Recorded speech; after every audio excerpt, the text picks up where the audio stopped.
નમસ્કાર, real power ન્યૂઝમાં આપનું હાર્દિક સ્વાગત છે। સમાચાર મળી રહ્યા છે પાદરાથી। છોટાઉદેપુર લોકસભાના સાંસદ જસુભાઈ રાઠવાનો પાદરાના કુબેર ફાર્મ ખાતે સત્કાર સમારંભ યોજવામાં આવ્યો હતો। હાલ લોકસભાની ચૂંટણી પૂર્ણ થઈ છે અને છોટાઉદેપુર લોકસભાના સાંસદ જસુભાઈ રાઠવાનો ભવ્ય વિજય થયો છે, જેમાં પાદરા વિધાનસભા મત વિસ્તારમાંથી 65,000 મતની લીડ જસુભાઈ રાઠવાને મળી છે। ત્યારે આજરોજ પાદરાના ધારાસભ્ય ચૈતન્યસિંહ ઝાલાની આગેવાનીમાં પાદરાના કુબેર ફાર્મ ખાતે સત્કાર સમારંભ યોજાયો હતો, જેમાં વડોદરા જિલ્લા ભાજપના પ્રમુખ, પાદરા તાલુકા શહેર ભાજપના કાર્યકર્તાઓ, હોદ્દેદારો મોટી સંખ્યામાં હાજર રહ્યા હતા। આવેલા તમામ કાર્યકર્તાઓએ અને હોદ્દેદારોએ જસુભાઈ રાઠવાને ફૂલહાર અને પુષ્પગુચ્છ આપી અભિનંદન પાઠવ્યા હતા। ત્યારે જસુભાઈ રાઠવાએ પણ કાર્યકર્તાઓને જાહેર મંચ પરથી સંબોધન કરી આભાર વ્યક્ત કર્યો હતો।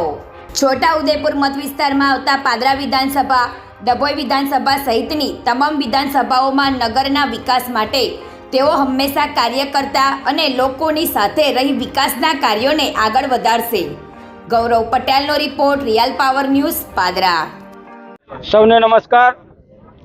આજે છોટાઉદેપુર લોકસભાના પરિણામ પછી સાંસદ તરીકેની નિયુક્તિ થયા પછી હું પ્રથમ વખત પાદરાની ધરતી ઉપર આવ્યો છું ને આજે મારા ભારતીય જનતા પાર્ટીના આદરણીય ધારાસભ્ય શ્રી ચૈતન્યસિંહ ઝાલા સાહેબ, જિલ્લા પ્રમુખ શ્રી સતીશભાઈ પટેલ તથા ભારતીય જનતા પાર્ટીના તમામ આગેવાનો અને ભારતીય જનતા પાર્ટીના દેવતુલ્ય કાર્યકર્તાઓ દ્વારા મારું સન્માન કરવામાં આવ્યું છે। ત્યારે હું આ પાદરા વિધાનસભાની અંદર આવતા તમામ નાગરિકોનો હૃદયપૂર્વક આભાર માનું છું અને પાદરા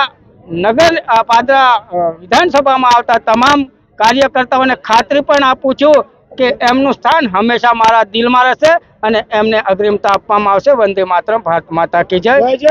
છોટાઉદેપુર લોકસભામાં ઐતિહાસિક જીત બાદ છોટાઉદેપુરના નવનિયુક્ત સાંસદ શ્રી જસુભાઈ રાઠવાનો આજ રોજ પાદરા વિધાનસભામાં સત્કાર સમારંભ અને કાર્યકર્તાઓનો આભાર દર્શનનો કાર્યક્રમ પાદરા ખાતે રાખવામાં આવેલો હતો, જેમાં સૌ કાર્યકર્તાઓએ ભેગા મળીને પાદરા વિધાનસભા વતી શ્રી જસુભાઈ રાઠવાનું ઉમળકાભેર સ્વાગત કરીને ખૂબ જ સન્માન કર્યું હતું।